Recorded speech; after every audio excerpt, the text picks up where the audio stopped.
Приветствую всех зрителей телеканала Якутия-24. С вами Марфирина Алексеева в программе News on Air. И сегодня будет обзор самых интересных новостей из социальных сетей. А именно, возможность увидеть Якутск в 2077 году. Расскажу, куда дошел якутский всадник на якутских лошадях. Покажу косулю альбиноса, медвежонка-попрошайку и еще о многом другом поговорим сегодня с вами. Давайте же приступим. Наш якутский Чизхан стал лицом голландского бренда спортивные жвачки Sport Life. Сказочный персонаж из Якутии – настоящая звезда в Нидерландах. Рекламные стенды с пластилином холода можно встретить почти во всех супермаркетах страны.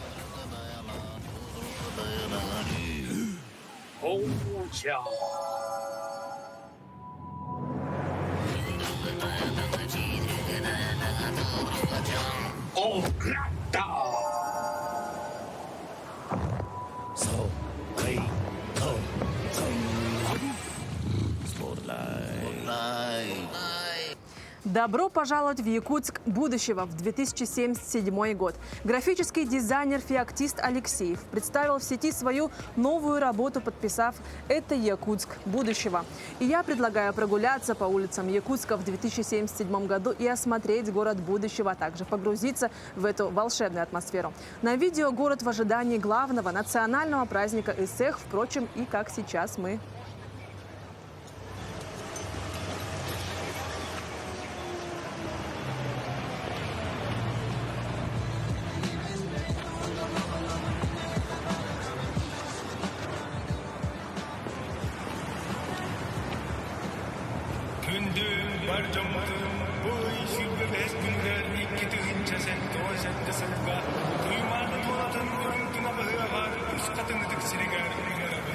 Дорогие жители города Якутска, приглашаю вас на праздник Исэх, который пройдет 25 июня 2077 года в Усть-Хатынь. А библиотекари Сунтарского района заряжают позитивом. Осторожно, от крутости можно ослепнуть. С такой подводкой распространилось видео в соцсетях. Сотрудники библиотеки, одев очки, раскачивают под молодежный бит.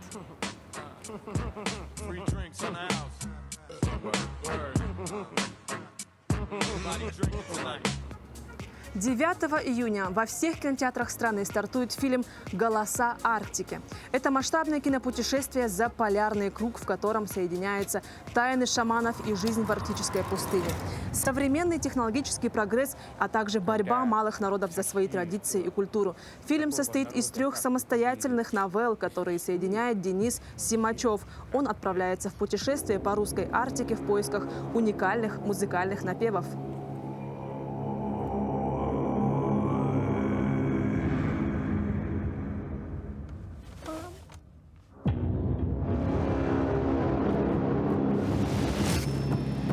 Много смертей находил я. Страшно. Всегда страшно. Мистики очень много, да.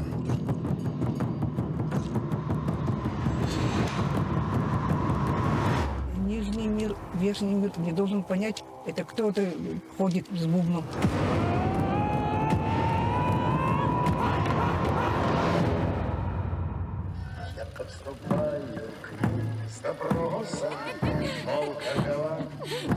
Давай. Она смеется, и носом тычется в шинель.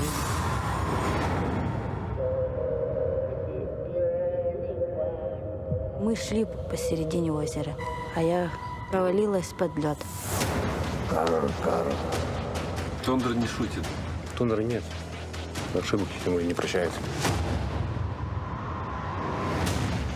Как же мне в краю родном не заботиться о нем.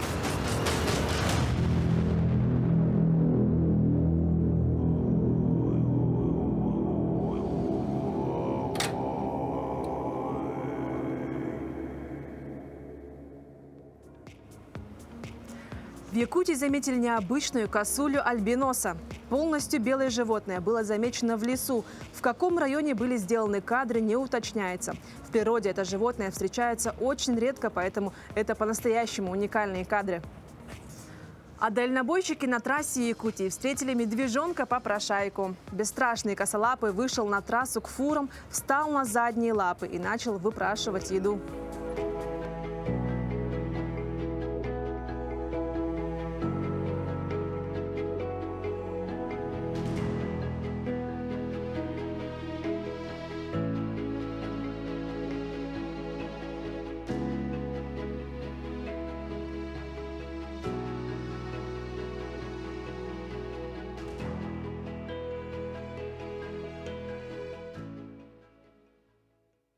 А якутский всадник, направляющийся с Якутии до Москвы, сейчас буквально недавно стартовал с Кургана в город Челябинск.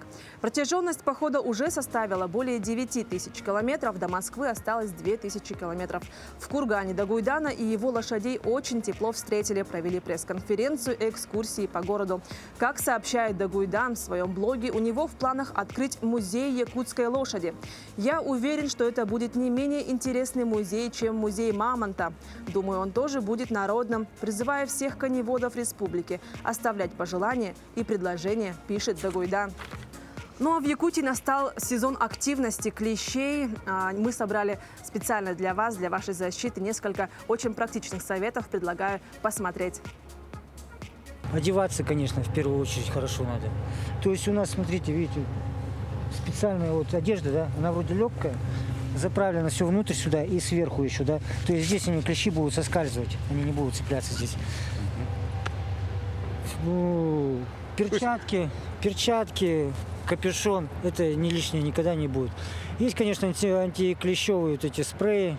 Ну, все-таки бывают, конечно, такие варианты, что все-таки клещ упал, укусил. Что нужно делать? Во-первых, не паниковать.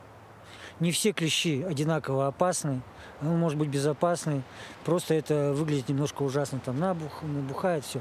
Не надо его пытаться вытащить, не надо его пытаться расковырять, расчесать, не надо мазать его керосином, маслом, это бесполезно. Есть варианты, там, что пока со шприцов вытягивают, тоже, ну, как бы уже лайфхаки вот эти все попробованы, не работают. Единственный вариант сработался, это вот берешь нитку. У нас у всех есть аптечка, в принципе, могу показать, как это делается. Берешь нитку, просто петельку, завязываешь. Это надо делать вдвоем желательно. То есть торчащую вот эту жопку завязал, петельку завязал и крутишь по часовой стрелочке. И он просто выкручивается. И немножко тянешь, выкручивается. Я уже так делал, в принципе, и товарищу делал, и собаке. У якутских овцебыков, завезенных в Магаданскую область, появилось потомство. В ходе мониторинга магаданские специалисты обнаружили 2 овцебычат.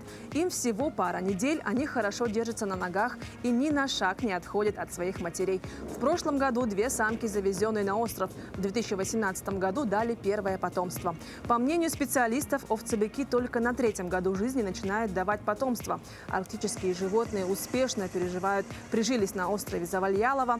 Там созданы благоприятные условия, чтобы овцебыки свободно размножались в дикой природе. Бездомная собака обрела нового хозяина. Очень удивительная история с Усть-Алданского района. Я предлагаю вам посмотреть. Жители Барагонцев этой весной не раз замечали породистую бездомную собаку на улицах села. Потерялось ли животное или его выгнали, неизвестно. Почти 2 месяца, начиная с апреля, лабрадор почему-то гонялся за местным трактористом. Тракторист, так приглянувшийся лабрадору, 10 лет работал сварщиком. Сейчас оказывает частные услуги населению. Как признается сам, очень любит домашних животных. И наверняка бездомный пес это почувствовал и настойчиво напросился к нему в питомцы. Новый хозяин дал ему кличку Харачас – Чернушка. Вначале бегал за мной, постепенно к нему привык, затем стал ходить ко мне во двор, а потом и вовсе осмелел, и теперь не отстает. Сейчас Иннокентий и Харачас – неразлучные друзья. Хозяин удивляется сообразительности и быстрой обучаемости лабрадора. Удивительно очень, если ему говорю остаться, сразу отстает и очень умно на меня смотрит, быстро всему обучается. Научил его тапочки даже мне приносить.